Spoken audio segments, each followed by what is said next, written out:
दोस्तों, फ्लोरिडा के एक स्कूल में ज्यादातर सीनियर लड़कियां स्कूल के वॉशरूम में लिपस्टिक लगाती थी, लेकिन प्रॉब्लम ये था कि लिपस्टिक को लगाने के बाद वो अपने होठों को शीशे में दबाती थी, जिससे रोज सैकड़ों होठों के निशान शीशे पर बन जाते। सफाई कर्मी हर रात शीशे को साफ करता, लेकिन अगले दिन फिर लड़कियां शीशे पर लिप प्रिंट लगा देती। सफाई कर्मी ने परेशान होकर यह बात स्कूल के प्रिंसिपल को बताया। प्रिंसिपल ने फैसला किया कुछ करना पड़ेगा। अगले दिन प्रिंसिपल ने सभी सीनियर लड़कियों को वॉशरूम में बुलाया और कहा, देखो सफाई कर्मी इन दागों को कैसे साफ करता है। सफाई कर्मी ने पोछा लिया और टॉयलेट में डुबकी लगाई और उससे शीशे को रगड़ा। यह देखकर सभी लड़कियां हैरान हो गई और उसके बाद लड़कियों ने कभी शीशे पर अपने होठों के निशान नहीं छोड़ी।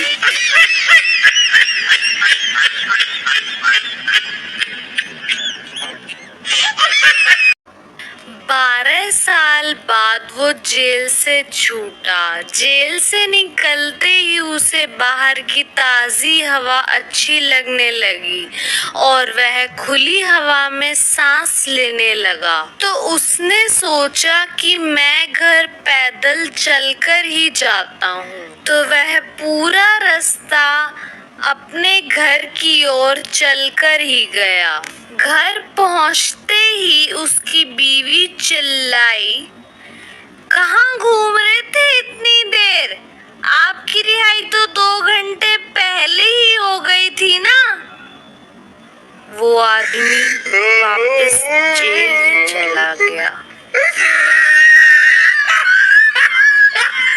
एक बार 2 चोर शहर से चोरी करके जंगल में भाग आते हैं। उनके पीछे पुलिस पड़ी होती है, तो वो 2 दिन तक जंगल में ही छुपे रहते हैं। फिर उनमें से एक बोलता है कि यार मुझे तो बहुत भूख लग रही है। तो दूसरा कहता है कि एक काम करते हैं, हम में से एक यहाँ पैसों की देखभाल करेगा और दूसरा शहर जाकर खाना लेकर आएगा। तो उनमें से एक चोर अपना चेहरा ढककर शहर जाता है और खाने का इंतजाम करने लगता है। तो दूसरा दोस्त जंगल में बैठा सोचता है कि इसके आते ही मैं इसे मारकर सारा खाना और पैसा ले लूंगा। और यहाँ शहर में पहला दोस्त सोचता है कि मैं इस खाने में जहर मिलाकर सारा पैसा ले लूंगा।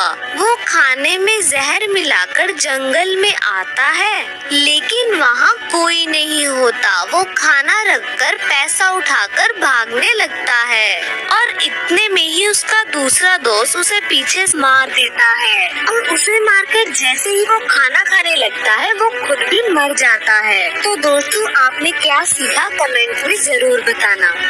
90 नंबर लाओ, 99 नंबर लाओ, 98 नंबर लाओ तो आप बहुत होशियार है।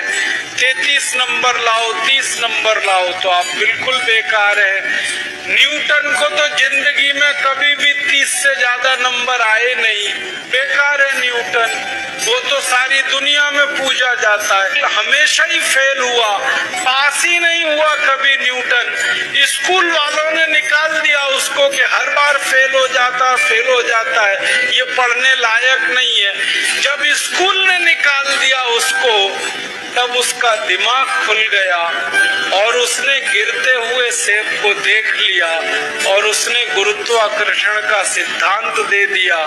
जो आदमी स्कूल में फेल हो गया था, अब सारी दुनिया उस पर पीएचडी करती है और उसके गुणगान करती है। माने फेल और पास होने से किसी व्यक्ति के जीवन का कोई लेना देना नहीं।